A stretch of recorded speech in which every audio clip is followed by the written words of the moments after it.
In this video, I'm going to show you a step-by-step process on how to change the driver's side front wheel bearing on this Nissan Pathfinder. These are all basically the same from about 2013 to 2020. So this is what the wheel bearing hub assembly looks like. This is what we're going to be changing. So if you need to fix one of these, this video should help you out. You should be able to do it in your own garage, maybe in about an hour and 15 minutes. Let's go ahead and get started. We're here on the driver's side. We need to jack up the vehicle, put a jack stand under it, and remove the front wheel. As you can see, I've got my jack stand for added safety. Now we can go ahead, loosen up all the lug nuts, spin them off, and remove that front tire. This happens to be a 2014. Some vehicles might have a little bit different lug nut, but you're going to need a 21 millimeter socket.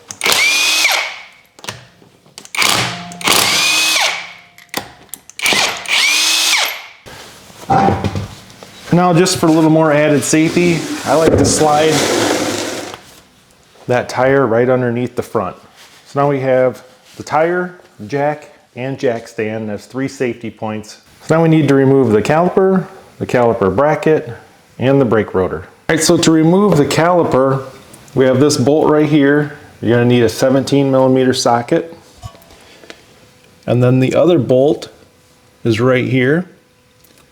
And then once we get that off, we need to remove this caliper bracket. Now the caliper bracket, we're gonna have to remove this bolt right here. That's a 22 millimeter. And then we gotta remove that bolt right there.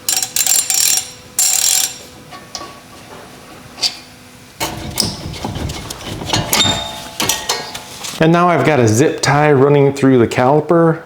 I just attached it to the strut because you don't want this to slip off and you don't want this hanging from the brake line. You can also use a bungee cord, anything you got in the garage to hold this up and out of the way.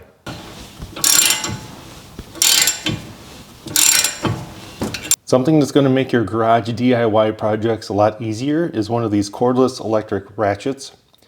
Once I got these bolts loose, you can just spin these off. With those 2 bolts out, you can remove that caliper bracket. Now with the caliper bracket out of the way, pull the rotor off. So now with the rotor off, you can see the wheel bearing hub assembly.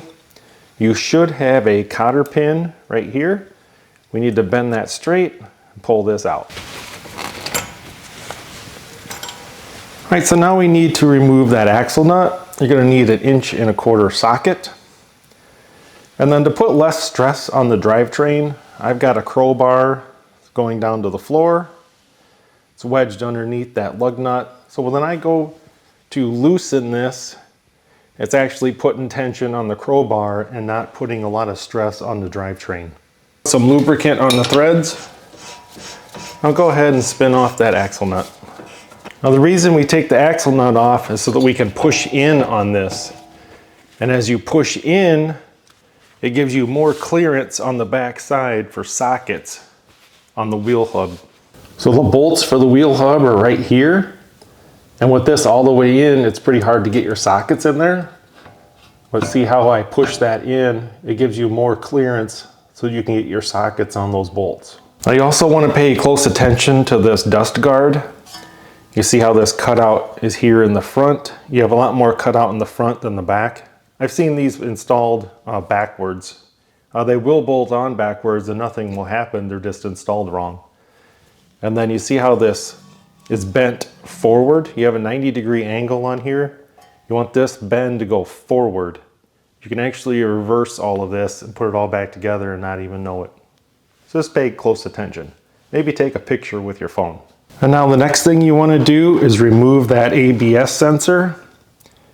You got a 10 millimeter socket, remove that screw all the way, and just give a little twist and a pull to remove that ABS sensor right there. And now we need a 17 millimeter socket to remove the 4 bolts holding in the wheel hub.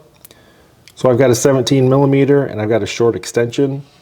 And then like I said, when you get to the ones at the top, you can push the axle back to give you a little more clearance with your sockets. So we'll go ahead and loosen all those up. Just take a good sized sledgehammer and you can hit from the back side. And you can also turn it this way and keep popping it this way. Depends on how rusty it is Takes about 5-6 hits to get that to pop off. All right, so now we need to clean up all inside here, all on this outside surface. And an easy way to do that is with a finger sander. So you can buy these at Harbor Freight or on Amazon. I'll put links in the description below on all the stuff I use to do this job. Basically, this is like a 1/2 inch wide belt. You can see why it's called a finger sander. And you can get right in there, sand stuff like this. You can use this thing all around your house for all kinds of purposes. We're gonna clean up this face, all inside here. Then we can install the new wheel bearing.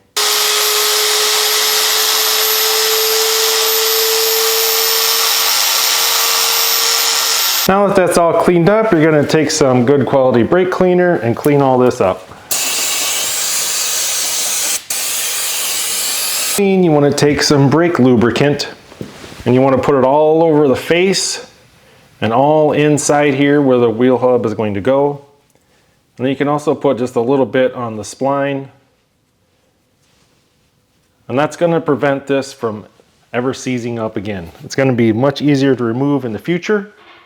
And when you have metal on metal contact, there is opportunity for squeaks, and this will eliminate that as well. So I've got my bolts kind of started. Now you want to install that dust shield. See what I mean? Now you could put it on this way, but that would be wrong. It's got to go on like this. And I'm just going to push one of these bolts through up here at the top to hold that in place, like that. And now when you push on the wheel bearing, I pushed it on before I put this in place just to make sure it's going to fit and I didn't have to sand anymore. You want to make sure you have this ABS sensor hole lined up. So when you push this on, this hole right here should be at about the 2 o'clock position. So if you put it on this way, there's no ABS sensor hole right here. So this has to go on a certain way. And now I'm just going to put a little bit of that brake grease right here, and I'm going to install the wheel hub. And I'm not going to push it in all the way. With this one bolt here at the top I have started, I'm just going to reach behind there, get this started by hand. So I've got this top left bolt threaded in by hand. Not going to tighten anything up. I'm going to put in the other 3 and just get those hand tight. The perfect spot to use that electric ratchet. You can barely see behind there. All you gotta do is pull the trigger, just tighten them up so they're hand tight. Now we need to torque them. Torque these to 65 foot-pounds.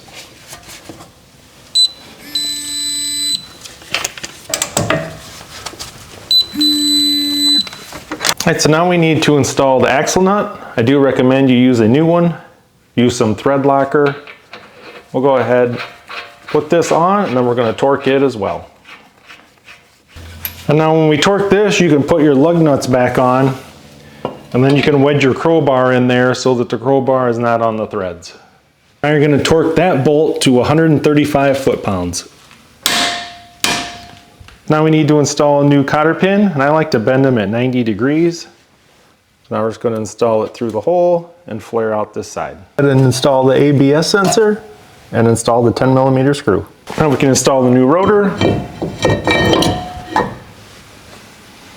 You want to take the old hardware off of the caliper bracket, install the new hardware, and then we're going to apply brake grease all inside here where the pads slide. So there's the new hardware. I've got all the brake grease in there. We're going to put on the caliper bracket and then we'll slide the pads into place. All right, so now we need to tighten down the caliper bracket bolts. That's those 22mm bolts to 90 foot-pounds.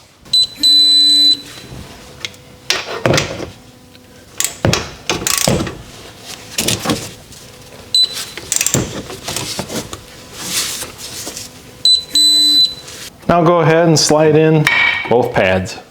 A zip tie or whatever is holding the caliper, and you're going to put brake grease all around the pistons and around that side as well. That's going to prevent squeaking. Now we're going to install the 2 caliper bolts. Make sure you put just a little bit of blue Loctite on them. And now we're going to torque those bolts to 35 foot-pounds.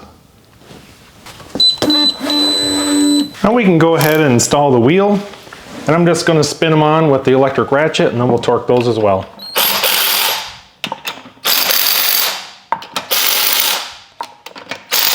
plug nuts to 88 foot-pounds.